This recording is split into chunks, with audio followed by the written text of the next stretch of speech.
Good afternoon, Angelita. Good afternoon, ma'am. Okay, Angelita, can you tell me about yourself? I'm Angelita Ofiaza. I'm 41 years old. I'm married. I have a four daughter, ma'am. Okay, I have a few questions for you to answer, so let's start. Yes, ma'am. Okay, why do you want to work as a maid? Uh, for the future of my children, ma'am. Okay, why you choose Malaysia when there is a lot of other country? Malaysia is nice country, ma'am. How are you qualified for this job? I'm honest and hardworking, ma'am. May I know what is your education level? Undergraduate in college, ma'am. Okay. What is your recent working experience? Uh, a canteen cook, ma'am. Okay. Have you worked abroad before? Yes, ma'am. Okay. Please tell me the name of the country. Taiwan and Singapore, ma'am. Okay. So Taiwan and Singapore. All is finished contract? Yes, ma'am. Okay. Do you have experience of taking care of baby?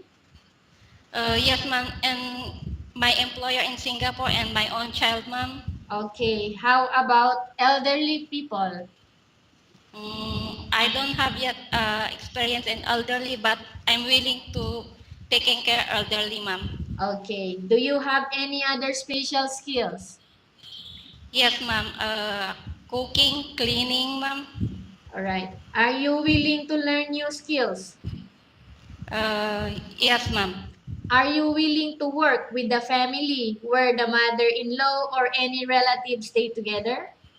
Yes, ma'am. Currently, are you still working now? Yes, ma'am. In a canteen, ma'am. O- Canteen cook, ma'am. Okay. Do you know how to cook? Of course, right? Okay. Yes. So, what sort of food are you cooking? Do you cook? Okay. Filipino food and Chinese food, Eastern food, ma'am. Chinese food like? Just like steamed fish or chicken soup, All right. How about European food? lasagna, and baked macaroni, ma'am. All right. Are you willing to learn to cook Indian food and Malay food? Yes, ma'am, I'm willing. All right. Are you aware that you will have to do washing, cleaning, ironing, and cooking? Yes, ma'am. From all the house chores like washing, cleaning, ironing, and cooking, which do you like most? Uh, Cooking and cleaning, ma'am. Okay. If ever you were selected to work in Malaysia, who will take care of your kids? My parents and my husband, ma'am. You are not allowed to use handphone during working hours. It's okay, ma'am. You are only allowed to use handphone after you finish all the works and when going to bed. Yes. You are strictly needed to surrender the handphone to your employer in the morning and your employer will return back to you once you're going to bed. Yes, ma'am. If ever your employer finds out that you're abusing of using your handphone and it's affected your work performance, your employer will confiscate your handphone and you are not allowed to hold it anymore. Instead, your employer will allow you to call to your family 3 times in a month. You're only allowed to bring normal phone and you are not allowed to bring smartphone. Are you agreed for the terms and condition? Yes, ma'am. Are you agree to the rules and regulation for the handphone? Yes, ma'am. How many years is the contract as you agreed and understands? 2 years, ma'am. Can you describe for me your ethics, your attitude? Uh, I'm honestly hardworking initiative person, ma'am. Okay. How can you assure to us that you will work hard in Malaysia? I assured that I will finish my contract because it's need to support my children, ma'am. All right. Can you promise not to use the telephone without the permission of your employer? Yes, ma'am. Can you promise not to put on makeup but to dress properly while work? Yes, ma'am. Can you promise not to invite friends and relatives without the consent of your employer?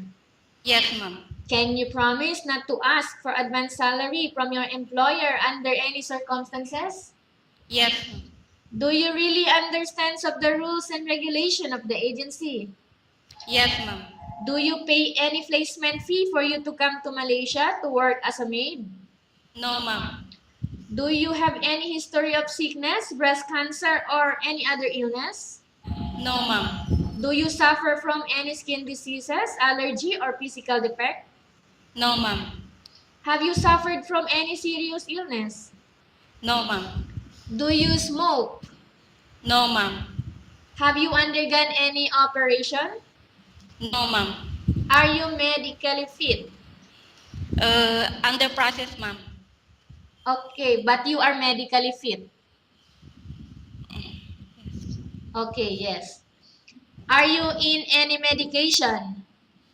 No, ma'am. Are you allergic with any food? No, ma'am. Are you preferred to work for the employer of any race? Uh, yes, ma'am. Are you preferred to eat the type of food taken by your employer? Yes, ma'am. Are you afraid of being left alone in the house? No, ma'am. Are you afraid of dogs or other pets? No, ma'am. Can you promise to work according to instruction from your employer? Yes, ma'am. Do you have any immediate family working in Malaysia? No, ma'am. Okay, Angelita, we have finished our question section. Let's go to case study. I have a case study for you and I want you to answer me truthfully, okay? Yes, ma'am. Upon arrival in Malaysia, within 6 months only, if ever any of your family members passed away, what will you do? I will finish my contract, ma'am. Okay, tell us about yourself and why do you want to work in Malaysia as domestic helper? Because for the future of my children, ma'am. Okay, Angelita, what do you want to Yes. tell to your employer who are watching your video right now? Sir, madam, please choose me because this job, I need my family, ma'am. For my family, ma'am. Okay, thank you very much, Angelita. Thank you. What is that? Okay, you want to say something? No, ma'am. Okay, thank you Thank very you, ma'am. much. Okay, Angelita, we will update to your agency if there is any selection made by the employer. Okay, yes, ma'am. Okay.